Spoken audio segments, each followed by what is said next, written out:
Italy and China are building ties. But for decades, Chinese people in Italy have been learning Italy's secrets.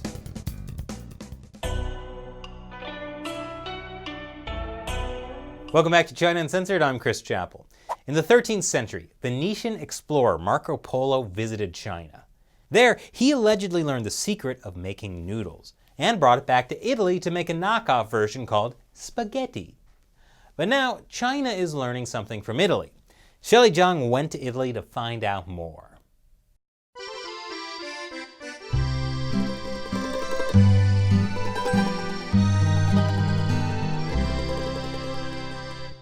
Italy and China have been friends since, well, ancient times. And that's something that Chinese leader Xi Jinping emphasized during his trip to Italy back in March of this year. That trip was when Italian and Chinese authorities signed a memorandum of understanding, making Italy the first major Western economy to join China's Belt and Road Initiative, also known as One Belt, One Way to get debt-ridden European countries to do your bidding. But while the MOU itself was extremely vague, with commitments to work towards and explore ways and enhance dialogue, Italy and China also signed 2.5 billion euros worth of trade deals, linking their economies for years to come. But over the last decade plus, China has already had more and more influence over Italy's economy. One example is the millions of Chinese tourists who visit Venice and other Italian cities each year. Chinese tourists are welcomed by Italian businesses for being high spenders. And the Italian government has been encouraging more Chinese tourism, including with PR stunts, like briefly having Chinese police patrol popular tourist destinations like Venice. Although given the reputation of Chinese police in China, I'm not sure that makes anyone feel safer. But China has also been affecting the economics of tourist souvenirs. As in many parts of the world, the vast majority of souvenirs sold in Venice are made in China. And it's not just cheap hats and scarves. It's affecting traditional Venetian crafts.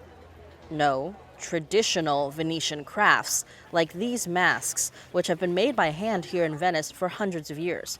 They're now being replaced with Chinese factory-made plastic versions sold at a fraction of the price.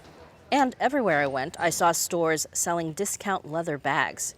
Except these discount bags say made in Italy. Are they counterfeits? No, it's much more complicated than that.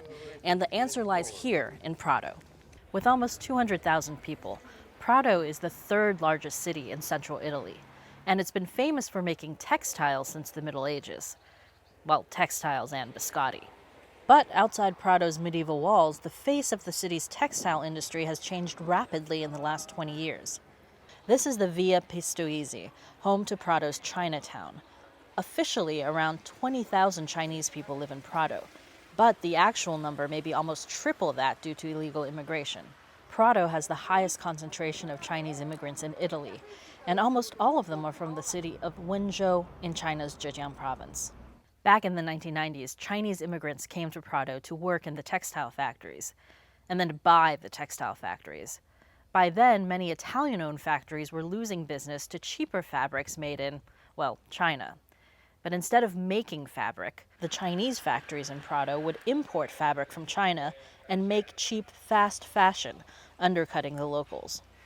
They eventually got into the lucrative leather goods market too, all technically made in Italy by Chinese workers. We walked through the back streets of Prato and secretly filmed some of these Chinese fast fashion factories. Hidden behind unmarked steel doors, these were small operations. Less than a dozen people, mostly at sewing machines. Some of the workers we talked to were worried that we might be from the Italian government.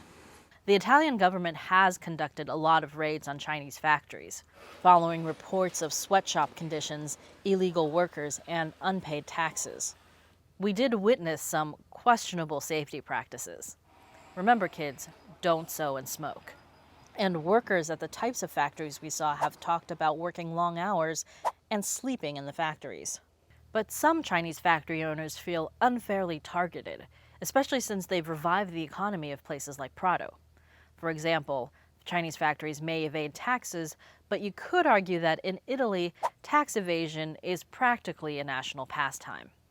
And not all Chinese factories are the sweatshop-like places we visited. Outside Prato's Chinatown are higher-end Chinese factories and showrooms.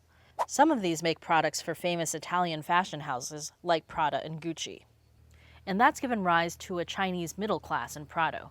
Some Chinese immigrants have even built an entire economy around these factories, setting up supermarkets, restaurants, even a whole street of wedding-related businesses to cater to a growing Chinese community.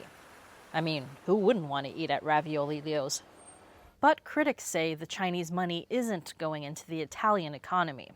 Back in 2017, the state-owned Bank of China was forced to pay Italy more than 20 million euros connected to a money laundering case. Prosecutors allege that more than 4.5 billion euros had been smuggled to China from Italy by Chinese people living mainly in Florence and the nearby city of Prato. Half of that was through the Bank of China. And there's an even darker side to this economic growth. Last year, Italian authorities busted what they say was a Chinese mafia group based in Prato, one that was involved in gambling, prostitution, and trucking Chinese goods across Europe. As we walked around Prato, we saw several gambling halls, and lots of these flyers advertising massage parlors. This one offers very pretty 18-year-old girls who've just come from China. Prostitution is legal in Italy, but organized prostitution and brothels are not. Social workers told an Al Jazeera reporter that in these cases, there could be human trafficking involved. According to the UN, there are lots of Chinese victims of human trafficking in Italy.